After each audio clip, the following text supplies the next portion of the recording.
Over the past year, Australia has seen a rise in youth and adult crime, affecting areas such as the Northern Territory and Queensland. For the first time in over a decade, states like Queensland have seen an increase, while places such as Victoria have declined.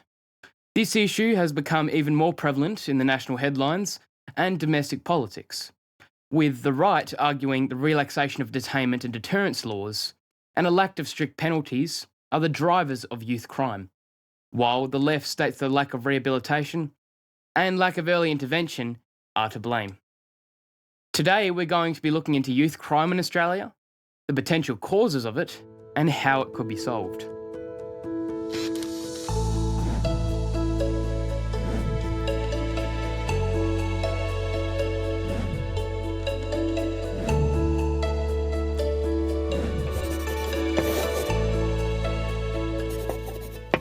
Let's dive into the stats first. Over the past 3 years, there's been a significant rise in juvenile offenders from across the nation. Regions such as the Northern Territory have seen 50% increases in youth violent crime, while Queensland in the state witnessed a 6.7% reduction in youth offenders. Long-term data and criminologists suggest that there's been an overall decrease in youth crime, while commentators and political groups have suggested otherwise, with events such as the unrest in Alice Springs leading to curfews and widespread property damage. Youth crime has been a major driver for party policies in the 2024 ACT and Queensland elections. Despite political claims, criminologist Renee Janau says that aggregate data has proven that youth crime has dropped all across Australia, and that there is no evidence suggesting that youth crime is spiralling out of control. It's also worth mentioning Australia has some of the lowest crime rates in the developed world. If this is the case, then why are so many people concerned about youth crime? Both the Liberal National Party and state Liberal divisions have put their case forward for the perceived increase in youth crime, attributing it to the relaxation of pro-arrest and detainment laws over the years, lack of sentencing options, and youth access to drug and alcohol being key drivers of crime. In contrast, the state and territory Labor parties have argued socio-economic disadvantages, lack of early intervention, and civil rights violations in the youth justice system, such as Athlete's Youth Detention Centre, have expanded the issue further. Even with the party positions on the issue, it's clear that the volume of youth crime has been at its lowest level in decades. Although over the last year, youth crime has risen nationally by around 6%. The perceived expansion in youth crime is likely justified by the increase in the amount of repeat youth offenders and the increase in the severity of the crime. In Queensland alone, serious repeat offenders were responsible for 55% of all proven youth crime, a figure that is up by 65% from 2018. In Tasmania, youth recidivism increased from 53% to 65% in 2022. With the majority of repeat offenders also being responsible for a disproportionate amount of the crime. As for the causes, some of the drivers of youth crime are likely connected to things such as vaping and smoking for youth, which has remained a continually growing problem since 2021, despite the federal government's efforts to stop youth accessing those substances. Problems in education is also likely another driver fueling youth crime. Barriers to learning such as poverty, distractions from technology, and a lack of supportive figures could increase the risk for young people turning to crime and dangerous behaviours. As Australia's educational standards have fallen according to PISA and NAPLAN results, more and more young Australians are vulnerable to turning to crime and are being limited with career pathways and higher education prospects. Now that we understand the main cause of youth crime, we might be able to look at some of the possible solutions to it. In the past year, the election of the LNP in Queensland and country Liberals in the Northern Territory was driven in some part by the issue of youth crime, with it being a key concern for Queenslanders.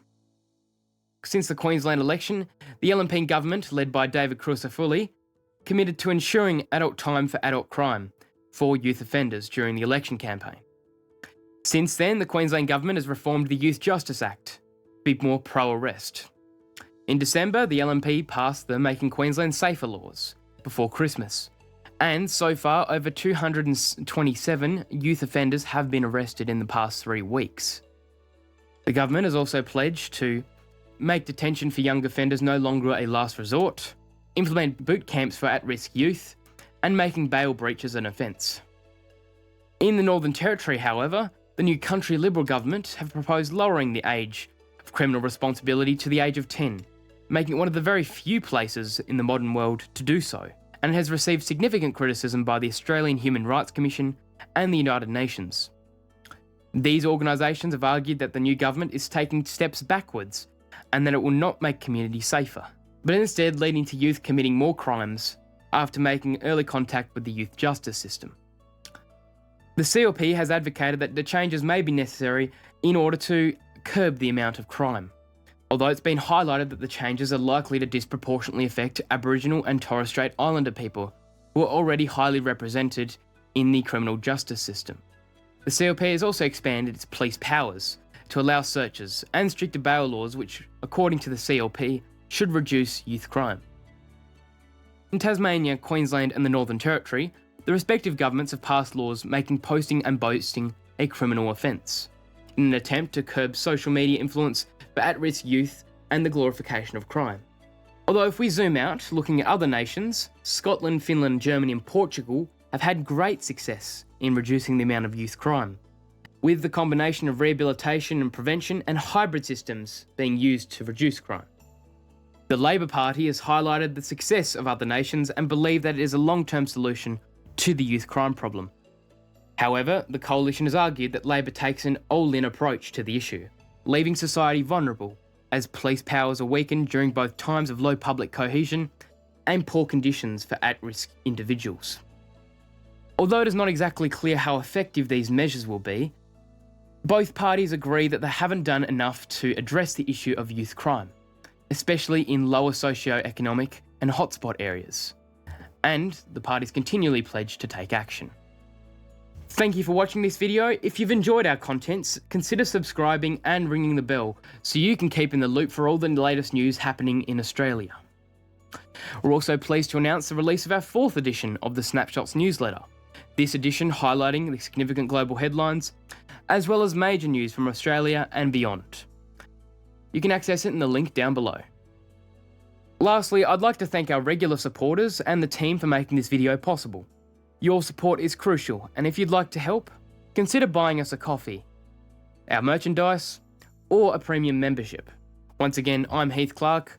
Thank you for watching, and I'll see you in the next video.